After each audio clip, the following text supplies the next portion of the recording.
Olá! Vamos começar agora uma aula sobre o plano de negócios.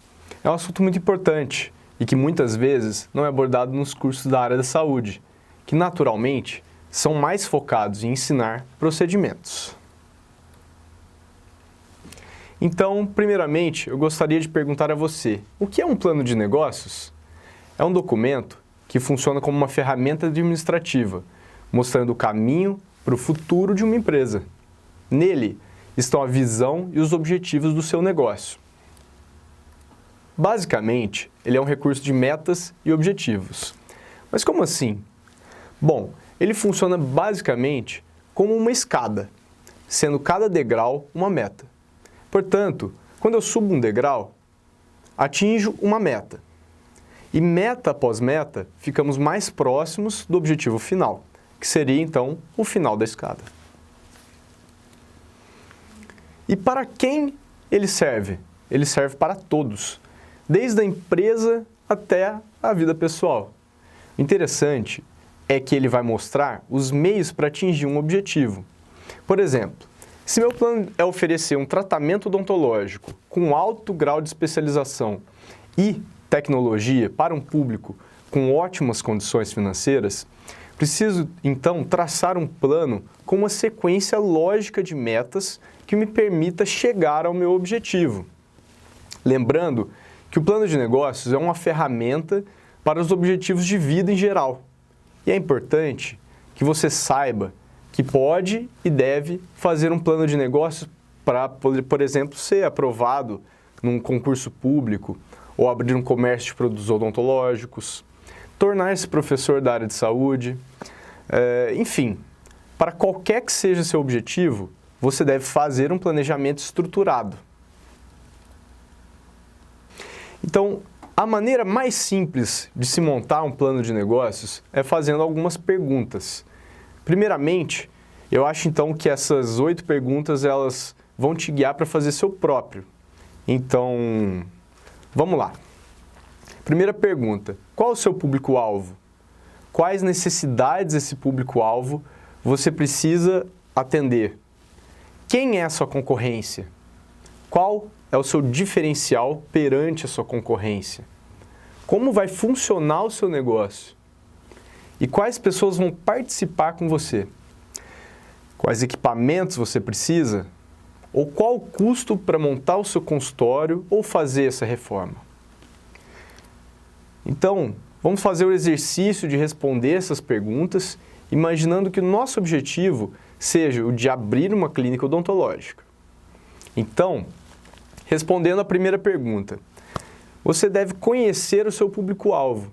Isso implica em identificar qual é o público-alvo, seu interesse, qual o comportamento de compra desse público-alvo, seu poder aquisitivo e aonde ele está localizado. Então, vou dar um exemplo. O meu público são as mulheres de 30 a 60 anos de idade, com interesse em se sentirem mais novas, mais jovens, e também em promover saúde bucal para o seu marido e filhos, sua família.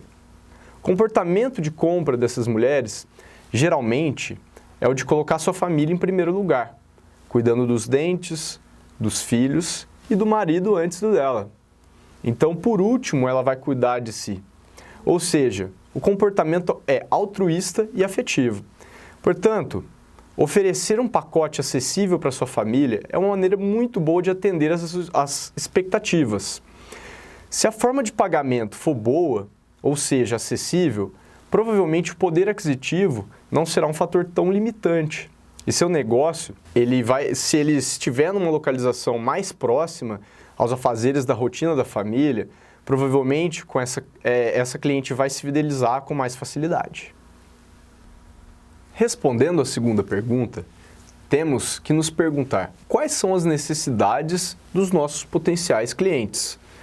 Por exemplo, algumas pessoas consideram o clareamento dental supérfluo, já outros encaram como necessário, pois a estética é primordial em suas vidas. Com relação à concorrência, devemos então saber quem é, aonde ela está localizada, seus pontos fortes e seus pontos fracos. Além disso, temos que tentar entender como o público deles o enxerga, pensando sobre o que os atrai e especialmente o que falta no atendimento deles. Como estudamos a concorrência e sabemos o que ela pode oferecer aos seus clientes, chegou a hora de pensarmos qual vai ser o seu diferencial perante eles. Se você oferecer o mesmo tratamento que sua concorrência, os pacientes irão escolher entre o seu negócio e o do outro, baseados em preço, em atendimento, em localização. Agora, se você oferecer algo diferente, ou então o que a gente falou, atendimento muito diferenciado, é bem provável que você atraia clientes em função disso.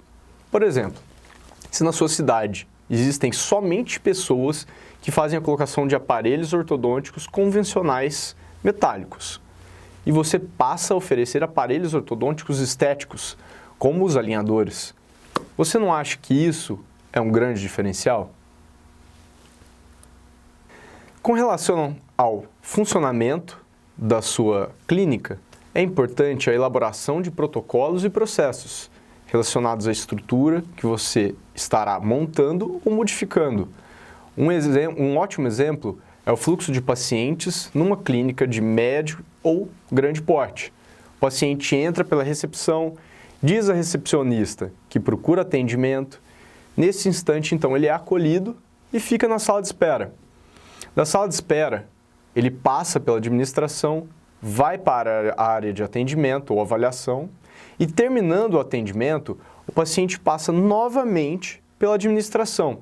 Sendo assim, todo paciente que vai ser atendido ou que sai de uma consulta irá passar pela administração, onde é feito o pagamento de seus serviços. A administração, então, nesse exemplo, é uma área de fidelização. E essa estrutura toda e esse funcionamento, ela dificulta o atendimento de clientes inadimplentes. Além disso, essa área também possui a função de receber o pagamento de novos orçamentos. Portanto, esse modelo funcional favorece o crescimento dessa empresa. Visto que já falamos do funcionamento, não poderíamos deixar de falar dos participantes do modelo de negócio. Devemos, através da ideia que temos sobre o funcionamento, pensar quais pessoas irão desempenhar uma função crucial. Por exemplo, em uma recepção sem recepcionista, ela funciona? Assim como uma administração sem um administrador também não vai funcionar. E por aí vai. Você deve então pensar nas pessoas e nas suas funções. Portanto, funções como faxina, limpeza de materiais, retirada do lixo, tudo isso faz parte do funcionamento. E essas tarefas, elas devem ser divididas entre os funcionários desde que nenhum deles seja sobrecarregado, ou então que deixe de exercer sua função primária para exercer uma função secundária, pois isso alteraria então o funcionamento dessa clínica. Nessa etapa, é interessante também pensarmos numa sociedade ou então em prestadores de serviço. Por exemplo, se você é um clínico geral e faz tudo exceto exodontia de terceiros molares, um sócio que faz cirurgias pode trazer uma boa parceria, pois os clientes que buscam esse serviço irão continuar no seu consultório. Ou seja, é um ganha-ganha. Outra maneira, então, da gente atender isso é trazendo um colega parceiro para fazer as cirurgias no seu consultório, terceirizando o serviço. É interessante a gente pensar que todas as pessoas no mundo que cresceram em algum momento precisaram de um parceiro. Sozinhos, nosso potencial é muito reduzido. Entretanto, se a gente vai buscar parceiros, funcionários e sócios, deve estar tudo então regularizado legalmente e com contratos bem explícitos, pois uma parceria desequilibrada ou injusta também pode derrubar um negócio. Se pensando em estrutura e funcionamento, parcerias, uma coisa que devemos focar agora é o equipamento. Devemos priorizar equipamentos que condizem com nossa estrutura. Por exemplo, uma sala de espera sem ar-condicionado e uma televisão pode ser um lugar muito desagradável para o seu paciente estar. Então, devemos nos perguntar qual é a real necessidade do equipamento dentro do funcionamento da clínica e se ele realmente vai mudar ou melhorar muito o atendimento. Um exemplo é focar na qualidade e eficiência de equipamentos que mais usamos com frequência, do momento da compra, a manutenção. Um exemplo bem legal da gente ter são os fotopolimerizadores, de maior qualidade para os ortodontistas. Se eles investem num fotopolimerizador melhor, seu índice de descolamento de brackets pode diminuir muito, podendo então reduzir o tempo, a jornada clínica. Isso vai aumentar a produtividade e, consequentemente, a rentabilidade. Portanto, é importante você investir em equipamentos que vão realmente otimizar a sua rotina clínica. Fechando todos esses itens, podemos então traçar uma ideia de quanto vai custar para montar ou reformar o seu negócio. Portanto, é muito importante fazer orçamentos de tudo que vai ser preciso. O capital, então, tem que ser reservado para isso. E, nesse momento, se todo esse investimento for muito alto, podemos pensar novamente nas parcerias, em sócios. Agora eu gostaria de convidar você a relembrar o conteúdo que foi oferecido nesses nossos vídeos. Eu vou chamar isso de escala evolutiva. Em outro vídeo de nossa equipe, vimos a importância do correto diagnóstico para compreender o estado e a necessidade de cada paciente. A gente pôde identificar essas necessidades e fazer um planejamento para atender essas necessidades, certo? Após o planejamento e plano de tratamento, é essencial para termos uma sequência de procedimentos a serem realizados, podendo ser divididos em um número certo de consultas. Então, a gente pode ter uma ideia ou uma estimativa do tempo total que é preciso para realizar um tratamento. Tendo em vista tudo isso, o plano de negócios ele vai ser responsável por dizer como esses procedimentos vão ser executados na sua estrutura, estruturar um valor para remunerar esse serviço e dar uma ideia de fazer alguma coisa com esses recursos. Olhando por outro ponto de vista, sua escada evolutiva pode ser vista da seguinte maneira. Primeiramente, obtemos o conhecimento, ou seja, a teoria de como executar um tratamento. Dando sequência, o conhecimento é transformado em competência, que é então a prática dessa teoria. Ser competente é saber resolver um problema.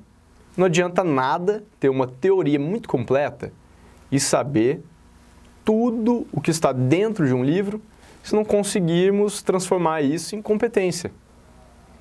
Agora, para a gente ser bem-sucedido, não basta sermos competentes em resolver um problema. Devemos ter, então, uma correta administração pessoal e profissional para isso. Se existe um cirurgião dentista que é o melhor endodontista da cidade, mas o seu atendimento é ruim, provavelmente, em algum momento, um outro endodontista concorrente e competente que atenda bem irá obter um sucesso profissional superior. Além disso, todos estamos cansados de conhecer ou ouvir exemplos de excelentes profissionais extremamente competentes que trabalham muito e não obtêm o progresso que esperavam para a sua vida profissional. Portanto, é extremamente importante pegar no volante da sua vida, tanto pessoal quanto profissional, e administrar seu negócio, seus objetivos. Administrar um negócio não é uma tarefa muito simples. Entretanto, existem itens que, se desenvolvidos de maneira correta, irão facilitar muito o seu caminho. Esses itens são o peneiramento de gastos, a hora clínica, o fluxo de caixa e o plano de evolução. Vou explicar de maneira bem simples para você. O peneiramento de gastos, ele começa com reduzir o preço dos materiais que você utiliza sem abrir mão da qualidade, sendo feito então diretamente com os fornecedores. Encontrando o lugar mais barato para comprar esses materiais, irá então aumentar sua margem de lucro e reduzir os gastos com materiais de consumo. Segundo, o controle de estoque é essencial para ter uma ideia de quantidade de material que você está utilizando por mês, quais estão para vencer e precisam ser substituídos, ou qual cor de resina você utiliza e precisa repor com mais frequência. Por exemplo, imagine um mercado que compre 20 iogurtes e que tem vencimento de uma semana. E ele vende esses iogurtes, 10 iogurtes, a seus clientes por semana. Esse mercado leva então um prejuízo de 10 iogurtes por semana, que equivalem a 480 iogurtes por ano. É um grande prejuízo, certo? Agora eu te pergunto, o que é mais caro? A resina composta ou um iogurte? Então, por que um mercado faz controle de estoque e nós, cirurgiões dentistas, não o fazemos? Terceiro, uma equipe competente é uma outra coisa que vai te ajudar a desperdiçar menos material. Por exemplo, se você terceiriza teu serviço de próteses, um protético bom, que reduz seu trabalho na adaptação de uma peça e que não traga muitas repetições de trabalho, irá trazer uma economia de tempo e material de moldagem. Então, uma dica é não tenha preguiça de procurar pessoas ou fornecedores bons que possam lhe atender melhor. Isso vai te ajudar muito no final das contas. O quarto e último item é o imposto de renda. Se você é uma pessoa física, você paga 27,5% de imposto de renda. Então, por que não pensar com o seu contador em virar uma pessoa jurídica?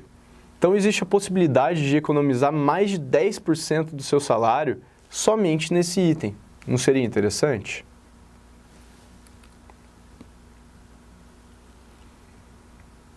Segundo elo da corrente é a hora clínica. O cálculo da hora clínica é negligenciado por muitos profissionais, mas ainda é uma etapa importante para repassar o custo da sua clínica por hora. Quando as pessoas calculam, é geralmente de maneira incorreta, pois fazem então como esse exemplo aqui.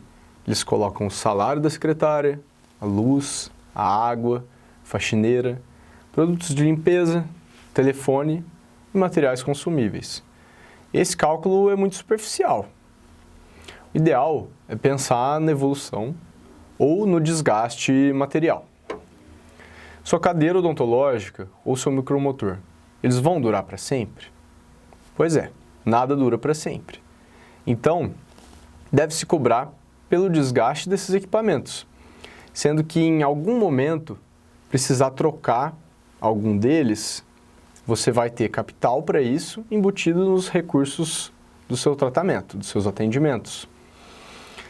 Também é importante colocar as despesas com o técnico que cuida da manutenção de todos esses equipamentos. Então, a maneira mais fácil de se fazer isso é dividindo o valor integral do equipamento pela durabilidade estimada.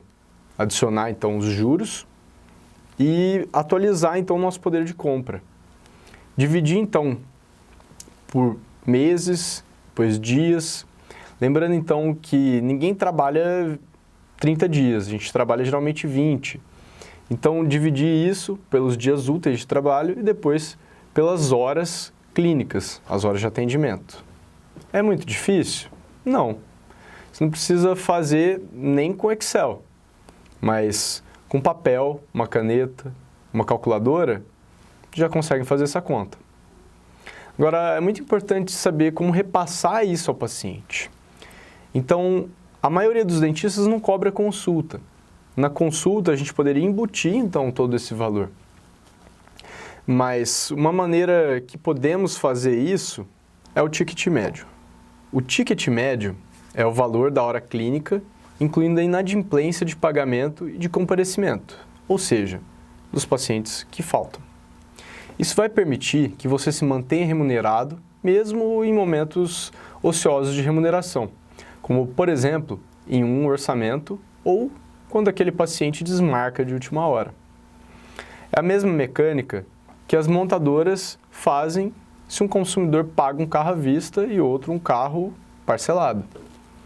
Geralmente, quase não existe desconto para um ou para outro, pois o preço do carro já foi pensado. Eles fazem uma estimativa de quantas pessoas vão dividir e quantas pessoas vão pagar à vista. Agora, como fazer isso para odontologia? É simples. Vamos olhar esse exemplo. Basta somar quantos pacientes você atende em uma semana e dividir o valor total da hora clínica por eles. Então, no caso, são 50 horas clínicas que custam R$ 18,98 cada, dividida por 31 pacientes.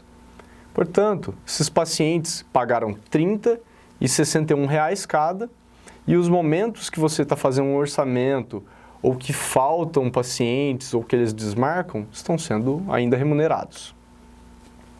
O último dos elos dessa corrente é o fluxo de caixa.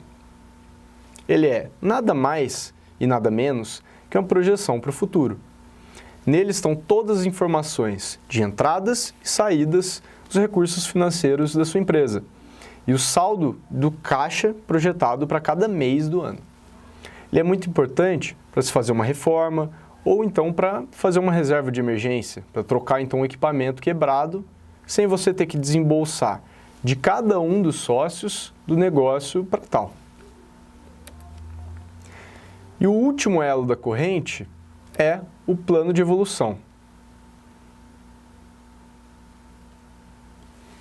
Os recursos que sobram, então, são observados no fluxo de caixa e revertidos para salários para os donos da empresa. Uma porção vai para o caixa de emergência e a outra para o reinvestimento. Reinvestimento é uma maneira de deixar sempre o seu negócio vivo e produtivo. Investir no próprio negócio deve ser feito com critério e sempre visando produzir mais ou com mais qualidade. Nesse ponto, é muito importante pensar no payback. Payback é nada mais nada menos que o tempo de retorno total aplicado ao investimento. Ou seja, se falamos de um investimento que custou R$10.000 e o retorno é de R$5.000 por ano, o seu payback é de 2 anos. Portanto, você deve analisar com muito cuidado cada investimento que fizer.